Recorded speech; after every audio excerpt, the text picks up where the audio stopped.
ጓደኛ ማቾች ናቸው። ሁለቱም ተመሳሳይ ጥያቄ አምላካቸውን ጠይቀውታል።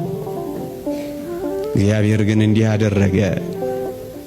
ለአንደኛው የጠየቀውን ሰጠው፣ ለአንደኛው ደግሞ የጠየቀውን ከለከለው እና የተከለከለው ክርስቲያናዊ ሰው እግዚአብሔርን ጠየቀው። ጌታ ሆይ የጠየቅን ተመሳሳይ ጥያቄ ነው፣ አቋማችንም አንድ ነው። ግን ለወንድሜ ሰጠኸው፣ ለኔ ደግሞ ከለከልከኝ። ይህ የሆነው ለምንድነው ብሎ ጠየቀው። እናም አባታችን እግዚአብሔር መልስ ሰጠው። ምን የሚል መልስ? ልጄ ሆይ ለሱ ብከለክለው ይጠፋብኛል፣ አንተን ደግሞ ብሰጥህ ምን ትሆንብኛለህ?